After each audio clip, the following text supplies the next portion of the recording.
कहानी अब आगे। रविवार सुबह सुबह गाड़ी का हॉर्न सुनते ही सुधा ने भागकर दरवाजा खोला।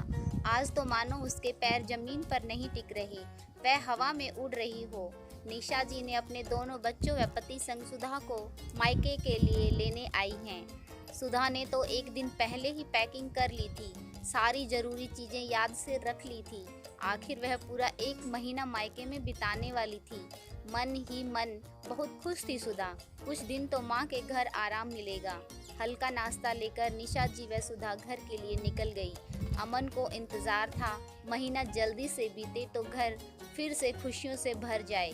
सुधा के मायके में सभी उसकी राह निहार रहे थे, क्योंकि वह माँ बनने के बाद पहली बार मायके आ रही थी, वो भी पूरे एक महीने के लिए। सबको छोटे बच्चे के साथ जी भर के खेलना था, सो घर में पैर रखते ही सब खुशी से झूम उठे। सुधा की माँ ने बेटी को गले से लगा लिया। भाई ने अपने प्यारे से भांजे को सुधा की गोद से लेकर नटखट बातें करनी शुरू की।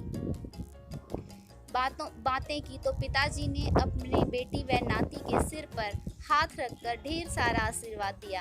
सुधा के आने से घर खुशियों से चहक रहा था। सुधा की माँ अपनी बेटी को दुलारते हुए कहती है, मेरी फूल सी बेटी को सुखाकर हड्डियों का कंकाल बना दिया। तेरे ससुराल वालों को जरा भी तेरी सेहत का ख्याल नहीं है। और तो छोड़ो, जमाई जी को भी कुछ दिखाई नहीं देता क्या? बस काम चाहिए, चाहे फिर कोई मरे या जिए। माँ बेटी एक दूसरे का हाल चाल जान रही थी। तब तक सुधा की भाभी ने लंच तैयार कर दिया। खाना खाते हुए सुधा बोली, भाभी अरसे बाद जी भर के खा रही हूँ। खाना बहुत स्वादिष्ट बनाया है आपने। ससुराल में तो सबसे बाद में खाओ, वो भी बचे तो, ना बचे तो चाय बिस्कुट से काम चला लो। भला छोटे बच्चे के साथ सिर्फ अपने लिए दोबारा खाना बनाने कौन बैठे? फिर और काम भी तो हैं। निशा ने हंसते हुए कहा, तभी तो हड्डियां कीर्तन कर रही है तुम्हारी।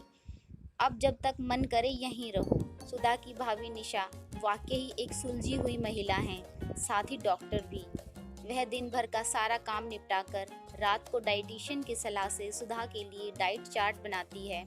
उसके लिए न्यूट्रिशन से भरपूर चार्ट बनाती है, जिसमें ड्राई फ्रूट्स, अंकुरित दालें, फ्रूट्स, सलाद, जूस तथा एक समय खिचड़ी, घी डालकर रोज दूध व दही जरूर शामिल करती है। सुबह का नाश्ता व रात का खाना स्वयं बनाती है। वह दिन में सुधा की डाइट की जिम्मेदारी अपनी सास यानी सुधा की मां को सौंपकर क्लिनिक जाती। निशा ने हमेशा की तरह अपनी जिम्मेदारियों को बहुत ही शालीनता से संभाला था। एक सप्ताह ही बीता था, सुधा ने स्वयं में बहुत बदलाव महसूस किया। उसका चिड़चिड़ापन बहुत कम हो गया। उसके पौष्टिक डाइट की वजह से चिंटू की सेहत भी अच्छी हो गई। माँ का पौष्टिक दूध पीकर वह भी अच्छी लंबी गहरी नींद सोता। वह सबके पास खूब खेलता। अमन भी सुधा से हालचाल पूछता रहता। 15 दिन बीत गए। सुधा के चेहरे की रौनक लौटने लगी। वह खुद को काफी एनर्जेटिक महसूस कर रही थी। शरीर के साथ साथ दिमाग में भी भरा कूड़ा कचरा साफ होकर अब वह पॉजिटिव सोचती थी। पहले जहां उसे छोटी सी बात का भी बुरा लग जाता था, अब सुधा काफी सूझबूझ व सहनशीलता से काम करती। अब वह खुश रहने लगी, जैसे पहले खिलखिलाती मुस्कुराती थी। वो कहते हैं ना, स्वस्थ शरीर में ही स्वस्थ मस्तिष्क का निवास होता है। बिल्कुल सही है। महीना पूरा भी नहीं हुआ था कि सुधा को अपनी जिम्मेदारियों का एहसास होने लगा। उसे अपनी गलतियों का भी एहसास होने लगा। अमन को गुस्से में कही गई सभी बातों पर सुधा को बहुत पछतावा हो रहा था। वह अपने द्वारा की गई गलतियों के बारे में अपनी भाभी निशा से बात करती है। निशा जी को तो इंतजार ही इस पल का था।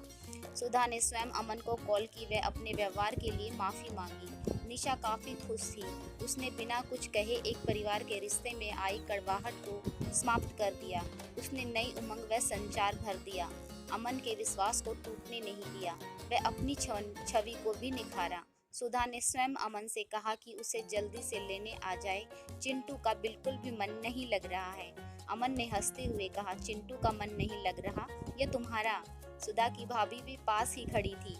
तीनों खिलखिलाकर हंसने लगे। सुधा भी सब समझ चुकी थी। भले ही भाभी ने कुछ भी नहीं कहा, पर वह जानती थी कि निशा भाभी ने किस तरह से उसकी गृहस्थी को फिर से रोशन कर दिया और किसी को पता भी न चला। अगले ही दिन अमन सुधा को जब लेने आया तब विदा होते समय दोनों ने भाभी के चरण स्पर्श किए तथा अमन बोला, आज आपने भाभी नहीं माँ से बढ़कर फर्ज अदा किया है। मेरे जीवन में आपका स्थान हमेशा ही ऊंचा रहेगा। सुधा ने भी अपनी भाभी का बहुत आभार व्यक्त किया। निशा ने छोटी ननद को गले से लगाया और अमन से कहा, मैं तुम्हें तुम्हारी खिलखिलाती सुधा के साथ विदा कर रही हूँ। आगे फर्ज आपका है। सुधा की सेहत का ध्यान आपको स्वयं रखना है ताकि यह फूल कभी न मुरझाए तथा आपका जीवन व घर आंगन हमेशा महकता रहे। कहानी पढ़ने के लिए आप सभी का धन्यवाद।